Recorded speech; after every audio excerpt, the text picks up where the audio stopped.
성경 말씀 봅시다. 사사기 13장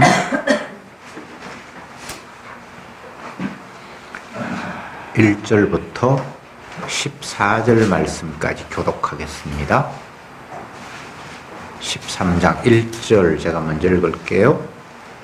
이스라엘 자손이 다시 여호와의 목전에 악을 행하였으므로 여호와께서 그들을 40년 동안 블레셋 사람의 손에 붙이시니라.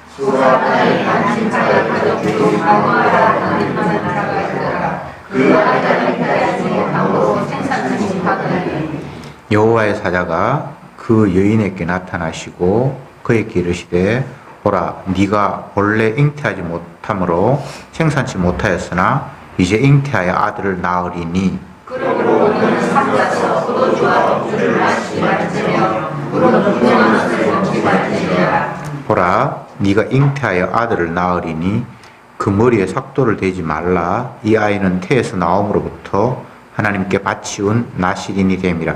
그가 블레셋 사람의 손에서 이스라엘을 구원하기 시작하리라. 여인이 가서 남편에게 구하여가되 하나님의 사람이 내게 임하였는데 그 용모가 하나님의 사자의 몸으로 와서 신이 두려움으로 어디서부터 이것을 넘치지 못하였고 그도 자기 이름을 내게 이르지 아니하였으며 그가 내게 이르기를 보라, 네가 잉태하여 아들을 낳으리니 포도주와 독주를 마시지 말며 무릇 부정한 것을 먹지 말라. 이 아이는 태에서 나옴으로부터 죽을 날까지 하나님께 바치어 나신이 됨이라 하였더라.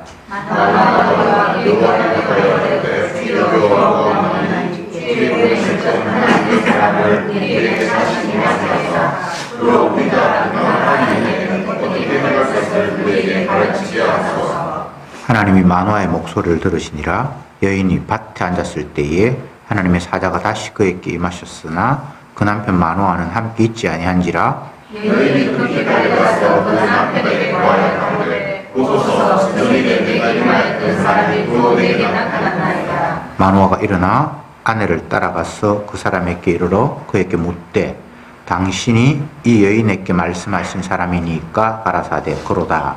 마노아가 가로되 당신이 말씀대로 되기를 원하노라. 이 아이를 어떻게 키우며 우리가 내게 어떻게 행하리까.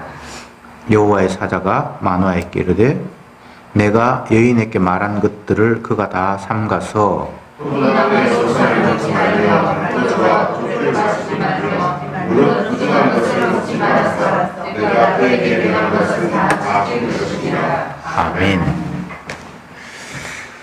13장으로 이제 넘어왔는데 13장의 내용이 사사기 전체 내용에서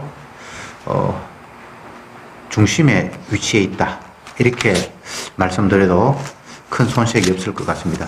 사사 전체의 내용 가운데 삼손 이야기가 제일 분량을 많이 차지하고 사사의 대표적인 모습이고 하나님이 구체적으로 사사를 어떻게 사용하시는가가 잘 묘사되어 있기 때문입니다. 앞부분에 기도원 사사도 굉장히 분량을 꽤 차지했는데 삼손은 그보다 분량이 더 많습니다. 그래서 굳이 사사들을 다 일일이 열거하지 못한다면 삼손과 하나님과의 관계성 그리고 하나님께서 이스라엘을 어떻게 인도하시는가를 보면 사사 전체의 내용을 이렇게 인지할 수 있다 이렇게 생각이 되어집니다.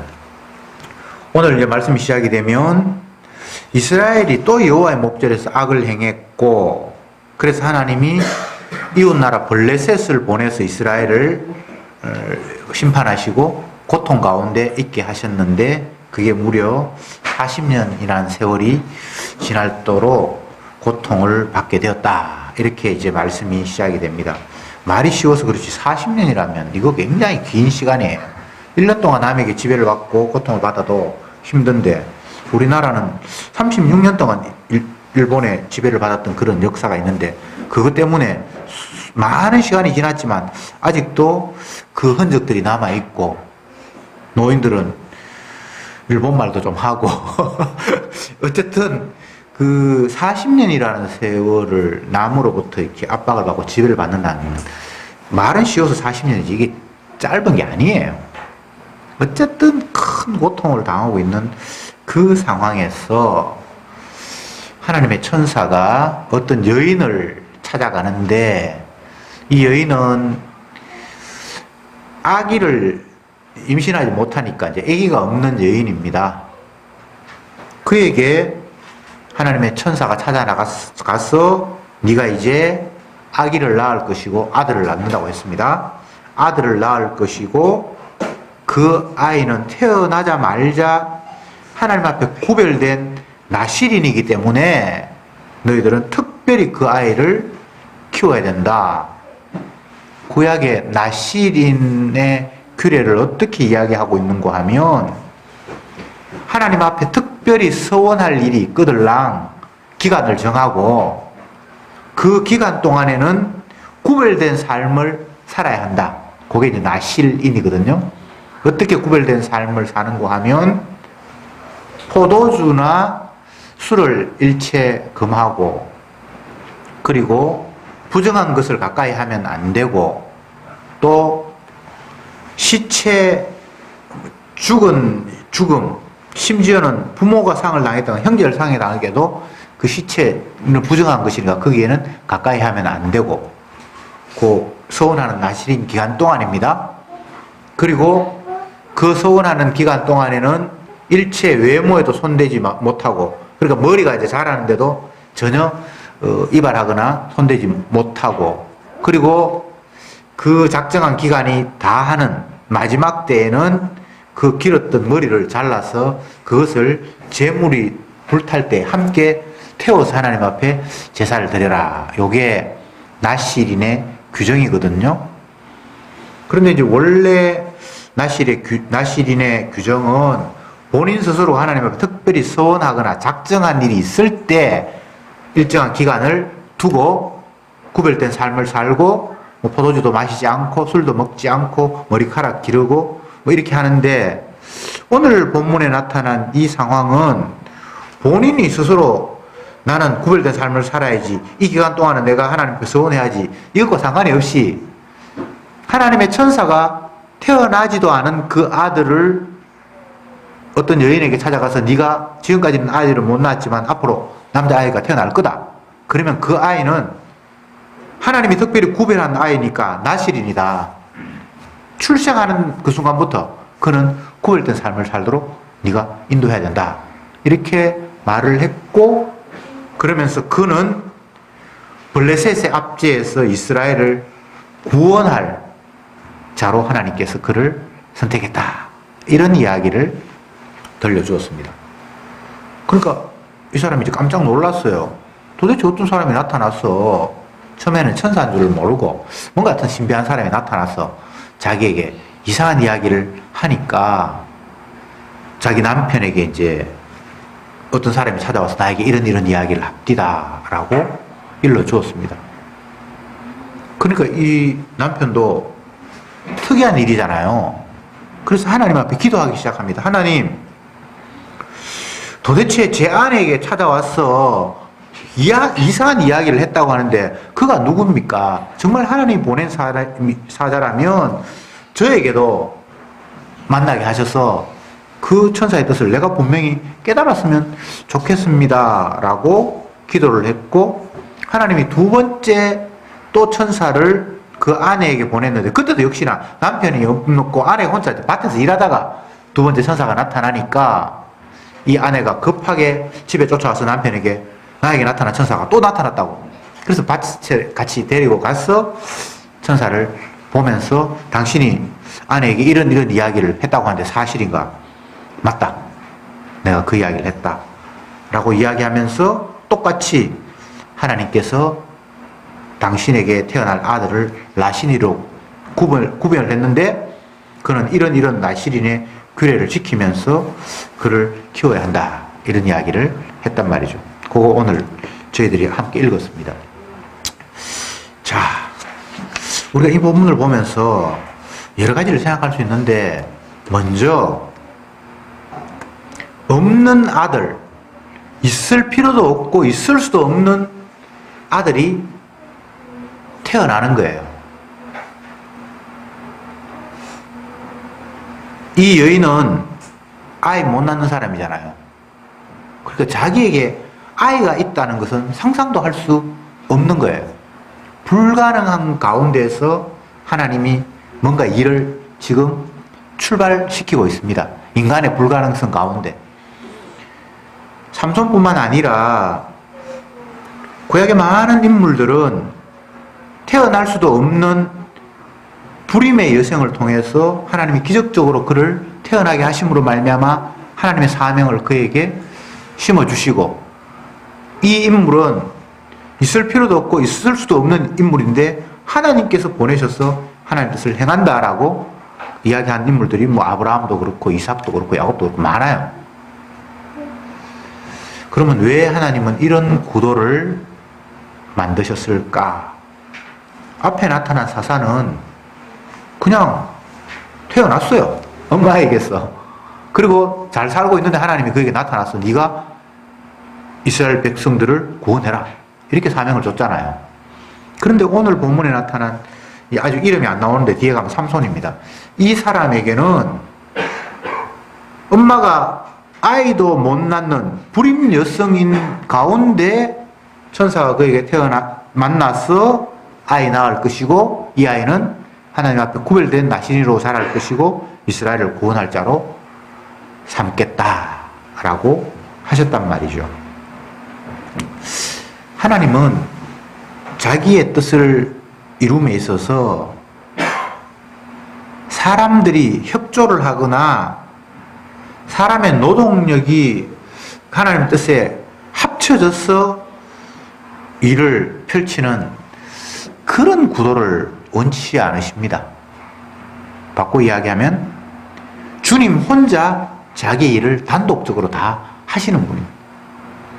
이렇게 돼야 나중에 그 결과를 가지고 주님께만 영광을 돌리지, 만약 사람이 하나님의 일에 협조를 해서 하나님 뜻이 이루어졌다면 그 협조한 사람이 그 결실에 대해서 영광을 받거나 칭찬을 들을 수 있는 여지가 있잖아요.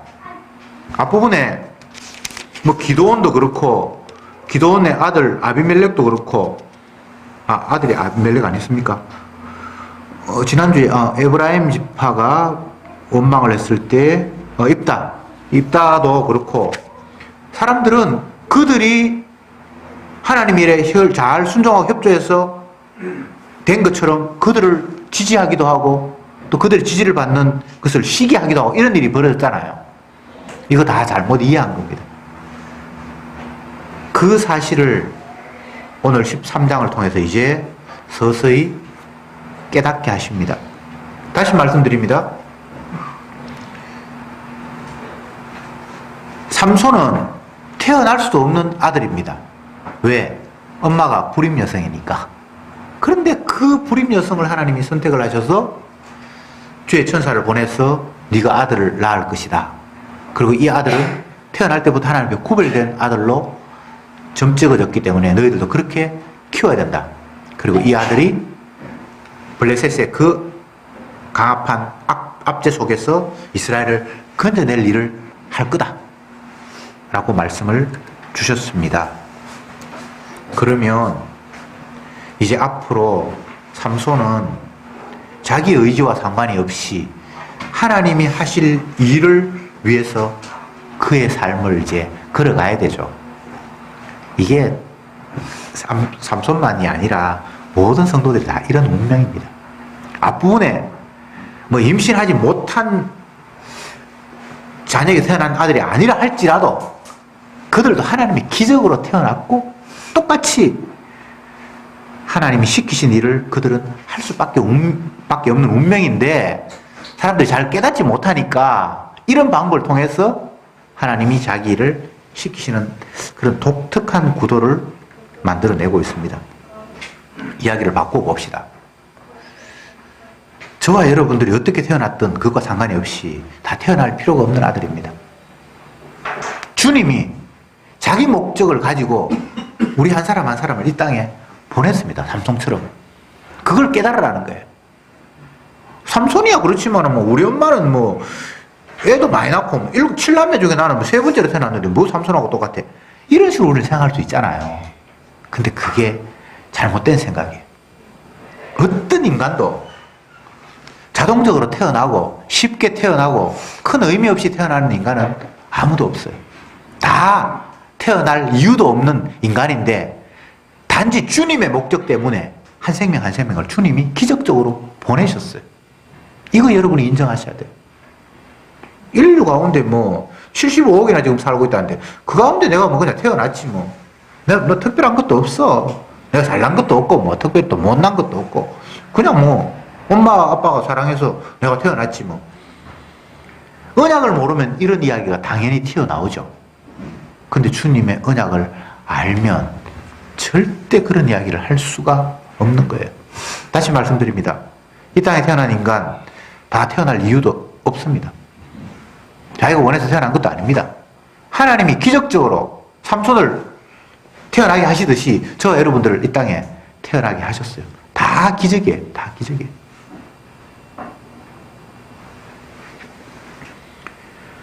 이 땅에 있는 모든 것들은 원초적으로 시간을 되돌리면 원래 없었던 자들이잖아요. 여러분 그렇잖아요. 뭐 나이가 60 됐으면 61년 전에는 여러분 없었던 존재잖아요. 90이 됐으면 91년 전에는 여러분은 없었던 존재잖아요.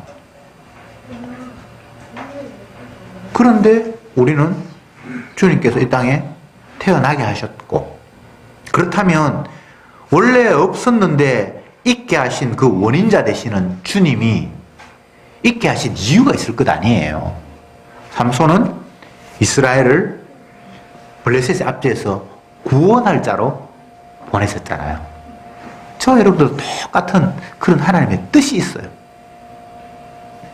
이걸 놓치면 성경을 이해하지 못하는 것뿐만 아니라 우리 주변에 일어나는 세세한 모든 사건과 사태들을 전혀 분별 못하는 멍청이가 돼요.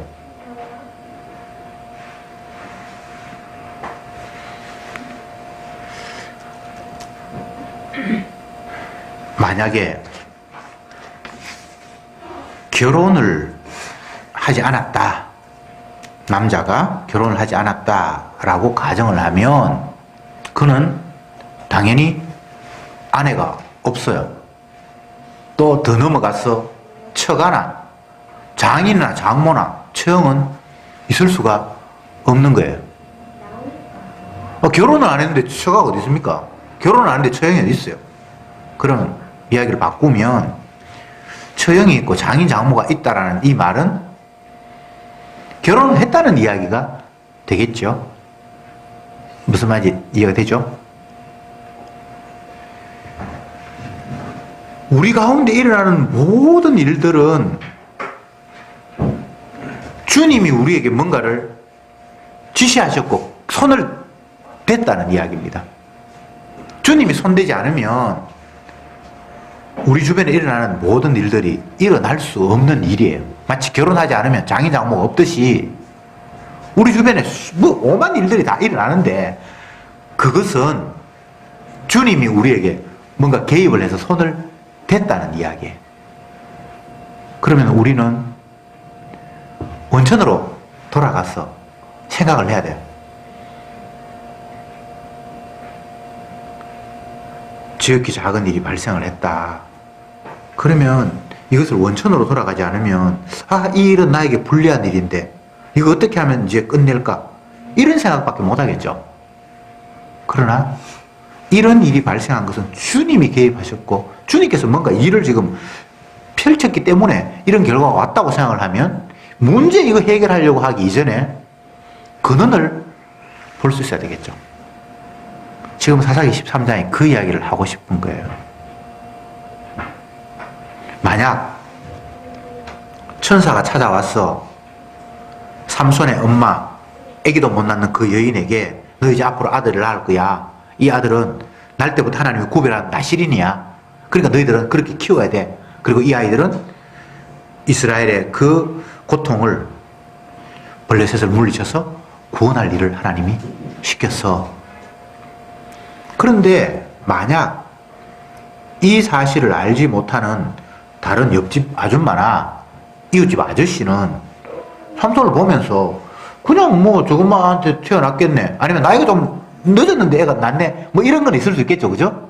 그러나 그가 태어날 수 없는 아들인데 태어났다는 것도 알지 못할 것이고, 그는 태어나면서부터 하나님이 그를 구별해서 나신이로 만들었다는 사실도 모를 거고, 뭐 수많은 아들 가운데 한 명이 그냥 자랐겠죠. 그가 태어나면서부터 뭐 뿔이 달렸다든지 황금으로 뭐 무장하고 태어났다든지 그런 거 없을 거 아니에요. 사람의 눈으로 볼 때는 그냥 평범한 아들이고 그냥 여인에게서 태어난 아들일 거 아니에요. 그리고 옆집 아들은 뭐 나시린도 아닌데 얘는 어릴 때부터 뭔가 저거 막 특별하게 뭔가 했을 것 아니에요.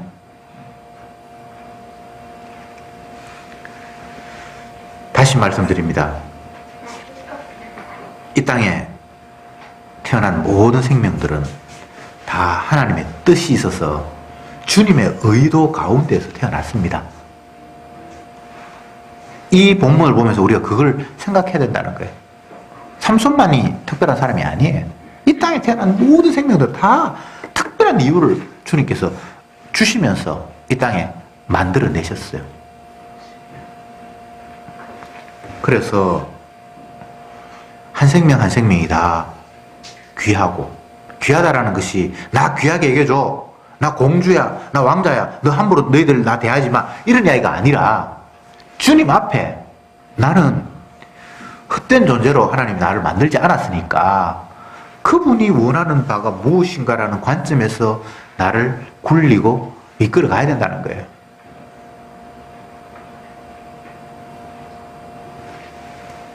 제가 20년 넘었지 싶은데 이 목사님 강의 들으러 이곳저곳 다니고 하는데 참 감사한 것이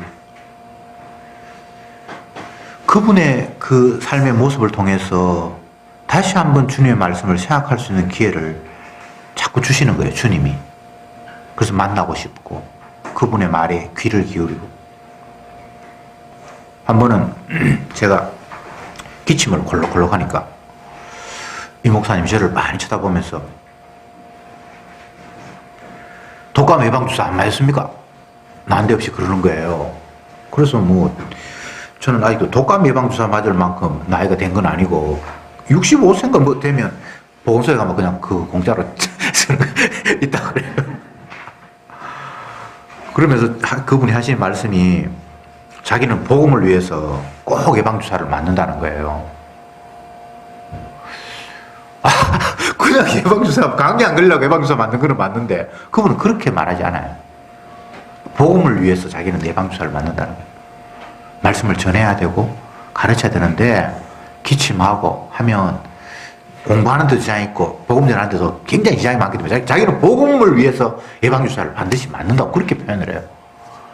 야, 그러니까 무엇 하나하나가 이 나시린처럼 태어나면서부터 하나님께서 뭔가를 목적하신 바가 있다라는 사실을 본인은 너무나 심각하게 각성하고 인식하고 있는 거예요.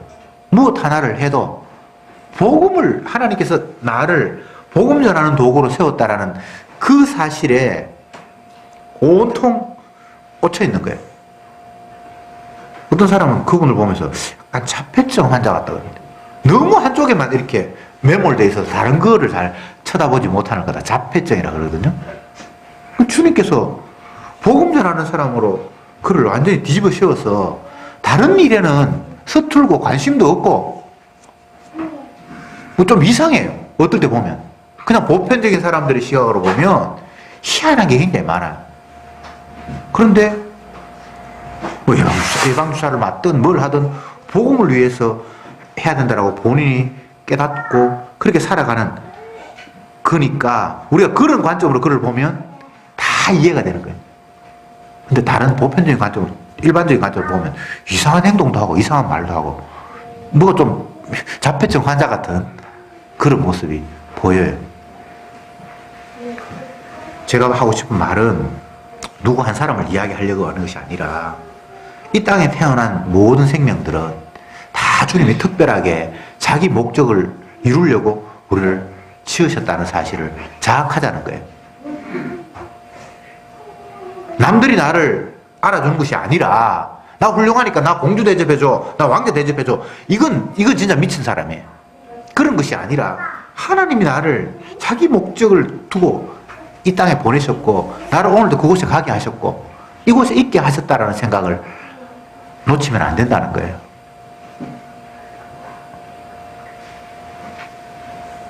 주님은 헛일 하시는 분이 아닙니다. 사람들은 헛된 짓을 많이 하지만 주님은 헛된 짓을 하시는 분이 아니에요. 한 생명 이 땅에 보내는데 그거 그냥 무의미하게 끝나도록 창조하신 분이 아니에요. 반드시 목적이 있고 그분이 그걸 통해서 받고자 하는 영광이 있다 이 말이죠. 주님이 이스라엘을 향해서 어떻게 이야기했습니까? 이 백성은 내가 나의 영광을 위해서 나를 찬양하기 위해서 내가 지었다. 성도는 그런 존재예요. 그래서 태어날 때부터 주님께서 특별한 사람으로 나실인으로 구별된 존재로 그를 태어나게 했기 때문에 본인도 그걸 알아야 되지만 어릴 때는 본인이 모르잖아요. 생각이 없으니까. 그래서 부모를 통해서 얘는 특별한 존재야.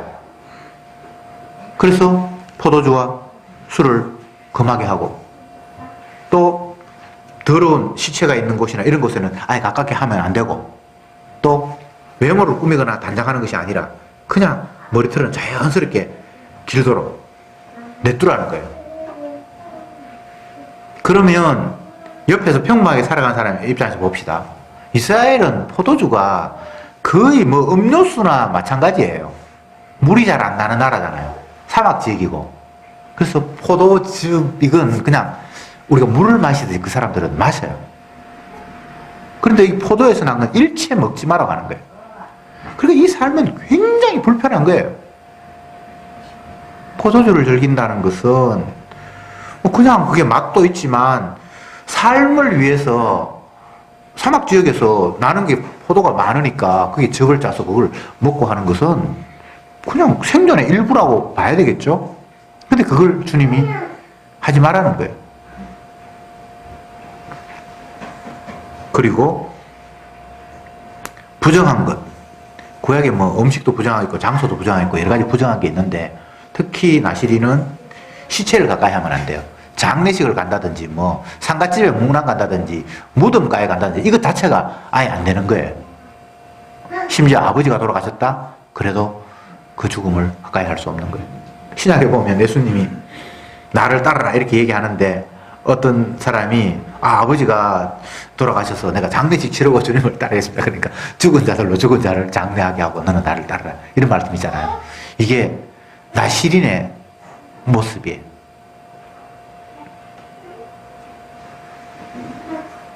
그리고 머리털을 손대지 않는다. 이건 뭐 요즘 딸내미들은 이뻐서 머리 기는 게 예쁘니까 안 자르고 이렇게 길게 놔두는 게 있는데 여긴 그런 의미가 아니고 남자가 머리를 안 자른다는 것은 굉장히 지저분하고 자기를 꾸미거나 돋보이는 그런 행동들을 하지 말라는 그런 의미로 주님께서 말씀을 하신 거예요.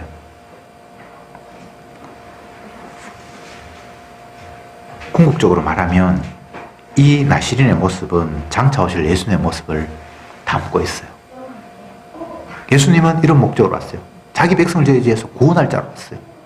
삼손이 블레셋의 손에서 너를 이스라엘을 구원할 것이다 라고 이야기했듯이 그래서 주님은 한 사사의 삶 속에 그의 출생과 삶 속에 장차 오실 하나님 보내실 구원자 예수님의 삶의 모습을 오롯이 담아놨어요.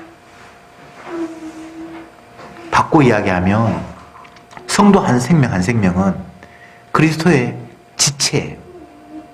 작은 그리스도예요. 물론 내가 예수다 이렇게 미친 짓 하면 안 되고 주님이 우리 한 생명 한 생명을 통해서 자신의 보여주고자 할 그 무엇 하나하나를 다 심어 놓았어요. 그래서 귀한 거예요. 태어나기도 전에 이미 주님이 자기 목적을 위해서 구별해서 그를 태어나게 했고 그렇게 태어난 아들은 이제 더 이상 개인의 자기의 영광이나 목적 자체는 없어요. 포도주 안 먹고 뭐 부정한 것 다 금하고 머리털도 손대면 안 되고, 이건 거의 뭐 히피족 비슷하게 사람들과 어울릴 수 없는 독특한 모습이에요.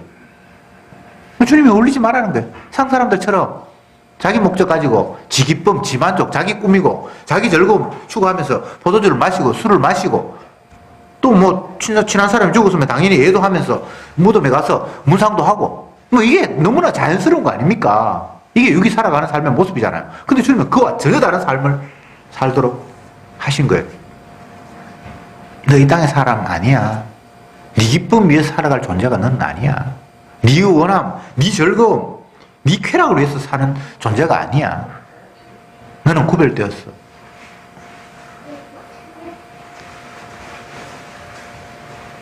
그래서 삼손은 태어날 때부터 이미 하나님 앞에 찍혔고 주님이 개입하셔서 그는 삶이 펼쳐질 수밖에 없고, 하루하루 살아가는 모든 삶이 원천적으로 주님이 타치하셨다, 주님이 건드렸다라는 그런 흔적을 계속 그는 온몸으로 받으면서 살아갈 수밖에 없는 거예요. 죽는 순간까지.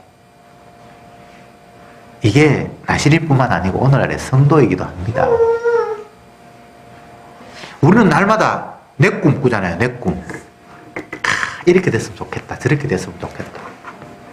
최근에는 뭐 남북 정상회담한다고 계속 텔레비전에 나오니까 평양냉면 뭐 파는 집이 뭐 1시간씩 줄을 서고 지금 난리가 났다는데, 어떤 사람은 이제 통일이 될 것 같다고 판문점 일대에 비무장지대에, 또 아니면 그쪽에 뭐 민통선 넘어서 농사 짓고 하는 데 있잖아요. 땅값이 지금 엄청나게 올랐답니다. 여러분 혹시 그 땅 좀 사놨습니까? 사람들은 뭔가 주변에 일어나는 변화에 대해서 어떻게 내가 이 변화에 잘 편성하면 내가 편하고 즐겁고 나에게 이익이 될까라는 걸 생각을 하지, 원천적으로 하나님이 손댔다라는 생각을 안 하는 거예요. 주님이 손대지 않으면 어떤 일도 일어나지 않습니다. 참새 한 마리가 두 동전, 뭐 요즘 이야기하면 200원에 팔리는 것도 하나님의 개입 없이는 되지 않는다고 성경이 이야기를 했어요. 근데 우리는 참새를 사고 팔면서 얼마나 더 받을까, 얼마나 덜 주고 살까, 이걸 생각을 하지, 근본적으로 주님이 손대서 지금 이런 일이 벌어졌다는 것에 대해서는 무감각하잖아요. 여러분 안 그렇습니까? 제 혼자만 그런가? 사사기 23장을 통해서 주님이 지금 그 이야기를 우리에게 펼치고 있는 겁니다. 제가 결혼 이야기하면서 남자가 결혼을 함으로 말미암아 파생적으로 장인 장모가 생기고 뭐 이렇게 저가 생긴다고 얘기를 했어요. 이걸 바꿔 이야기하면 주님이 우리에게 개입함으로 말미암아 이 세상에 모든 일들이 지금 막 펼쳐지고 있는 거예요. 장인 장모를 꿈치기 시작하면서 아내를 생각하지 않는다. 이거는 있을 수 없는 거잖아요. 그렇죠, 그죠? 네. 마누라가 이쁘면 뭐 처갓집 말뚝도 아름답게 보인다 그러듯이 출발점은 결혼을 했다는 거잖아요. 아내가 있다는 거잖아요, 그죠? 그래서 처가도 장인 장모도 뭐 모든 게 되듯이 성도는 이 땅에 펼쳐지는 모든 일을 통해서 주님의 사랑을 깨달아야 되는 거예요. 원천을 발견해야 되는 거예요. 주님이 간섭하셔서 이런 일이 벌어졌지. 주님이 영광 받기 위해서 나를 이곳에 보냈지. 복음을 위해서 예방주사도 맞아야 되고, 복음을 위해서 뭘 또 건강도 지켜야 되고. 아이고 뭐 기침하고 하니까 막 힘들더라. 다음에 이런 일 안 해야지. 보통 사람도 이렇게 생각을 하는데, 성도는 복음을 위해서 내가 건강해야 돼.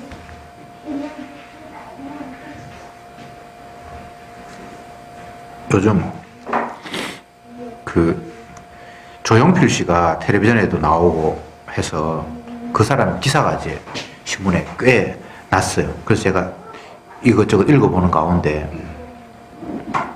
그 사람은 참 가수로 특화된 사람이나 뭔가 이런 생각을 할 만큼 자기는 노래하는 일에 모든 걸 다 올인을 한대요. 그래서 뭐 68살인가 우리 나이로 지금 그래 됐는데 지금도 여전히 노래하는 일을 위해서 자기 몸을 가꾸고 준비하고 돈을 투자하고 모든 걸 다 그게 바친다는 거예요. 참 그가 복음을 알았으면 좋았겠다.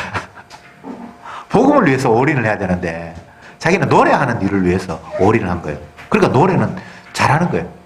남들이 들을 때 너무 아름답고 곡을 만들고 가사를 쓰고 악기를 구입하고 연습을 하고 이런 일에 자기는 진짜 모든 시간을 다 투자를 하는 거예요. 근데 방향이 잘못됐죠, 그죠? 원천을 모르잖아요. 그 사람이 태어나기 전부터 가수였습니까? 아니에요.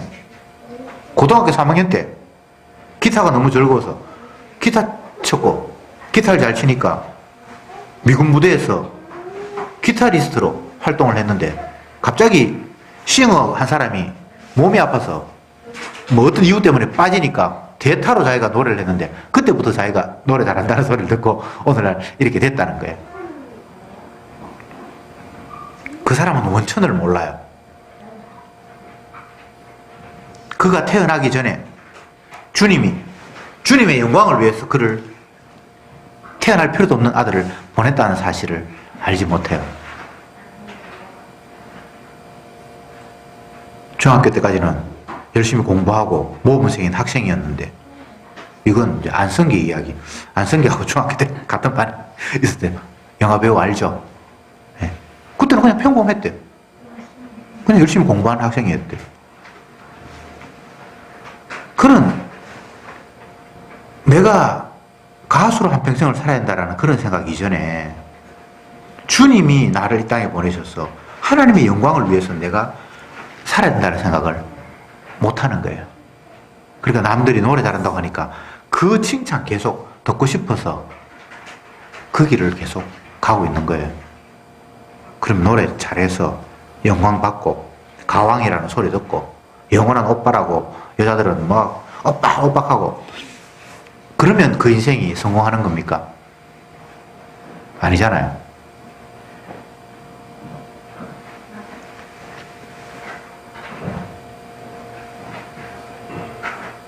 복음은 어떤 한 부분에서만 우리에게 전해지는 것이 아니라 주님이 관장하시는 세상 전체, 우주 전체에서 복음이 왕왕왕왕 스트로크 되어서 전해지고 있습니다.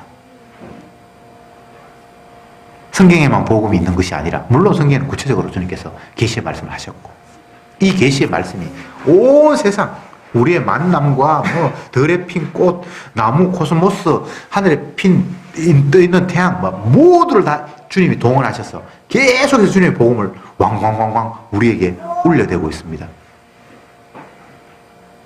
그런데 못 느끼잖아요. 저게 불행이에요. 다른 게 불행이 아니라 어떤 사람은 코가 발달해서 냄새를 기가 막히게 맡고 어떤 사람은 귀가 발달해서 쫙 멀리 있는 소리가 들리고 뭐 여러 가지가 있는데 그게 사실 중요한 게 아니라 주님의 함께 하심, 주님이 자기 영광을 위해서 모든 것들을 움직여 가심, 그걸 감지할 수 있어야 돼요. 그래야 그가 주님을 영화롭게 하는 성도의 삶이 되는 거예요. 다시 말씀을 드립니다. 삼손만 특별하게 태어난 사람이 아닙니다. 이 땅에 태어난 모든 존재들은 삼손과 같이 다 주님이 특별하게 자기 목적을 가지고 한 생명 한 생명을 때가 되어서 투입하셨어요. 나이 많다고 자랑할 일이 아니에요. 나이 적다고 또 뭐 그게 문제가 될 게 아니에요. 때가 되어서 하나님이 한 생명 한 생명을 그때 다 투입했어요. 장소도 다양하게 이곳 저곳 조건도 전혀 다르게. 근데 이 조건을 가지고 서로 네가 낫네 내가 맞네 하면 주님이 화내세요. 좋은 조건 나쁜 조건이 없습니다. 주님이 자기 목적을 위해서 한 생명 한 생명을 이 땅에 보냈기 때문에. 그래서 저와 여러분들은 하루하루를 살아가면서 날마다 닥쳐지는 그 모든 환경을 통해서 원천이신 여호와 하나님을 신약에서는 십자가에 피 흘리신 예수님을 만나야 돼요. 주님이 자기 목적을 위해서 나를 이곳에 보냈고 이런 환경에 처하게 하셨고 이런 일을 펼치셨구나. 그렇게 되면 범사에 감사하죠. 그게 주님이 하신 일인데 밤낮 안 할 일이 없어요. 지금은 감사 안 한데 감사하다 보면 나중에 기쁜 일 주시겠지. 아니에요.